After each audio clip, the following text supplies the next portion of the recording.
Monseigneur Samuel Riz était évêque de San Cristobal de las Casas au Mexique. Il était connu pour être un grand défenseur des Indiens autochtones. Un jour, il fut interrogé par une journaliste d'un média européen. Elle l'interrogea. « Alors, don Samuel, en tant que croyant, que pensez-vous de vos ennemis? Comment les considérez-vous » Il répondit « Je ne comprends pas votre question. Je n'ai pas d'ennemis. » La journaliste rétorqua « Mais tout le monde sait que vous avez des ennemis parmi les propriétaires terriens. Votre tête a été mise à prix, votre vie est en danger. » « Non, répondit l'évêque, je n'ai pas d'ennemis. »« Regardez vous-même, dit la journaliste, 2 gardes du corps sont là à quelques mètres et vous circulez désormais en escorte. » Don Samuel répondit « Certains pensent qu'ils sont mes ennemis, mais pour moi, ils ne sont pas mes ennemis. Même s'ils me veulent du mal, je n'ai aucune haine contre eux. Même si nous pensons à l'opposé, je crois qu'ils sont mes frères.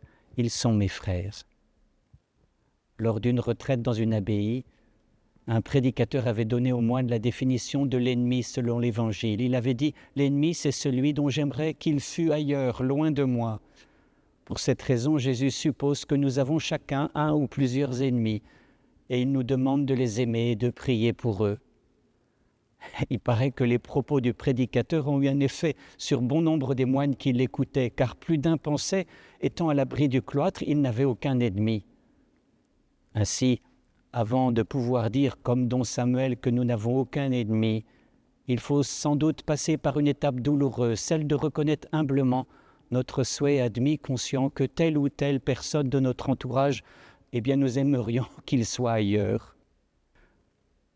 Vous avez appris qu'il a été dit « Tu aimeras ton prochain et tu haïras ton ennemi ». Eh bien moi je vous dis, aimez vos ennemis et priez pour ceux qui vous persécutent, afin d'être vraiment les fils de votre Père qui est aux cieux.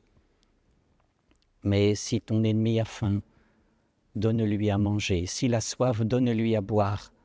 En agissant ainsi, tu entasseras sur sa tête des charbons ardents. Ne te laisse pas vaincre par le mal, mais sois vainqueur du mal par le bien.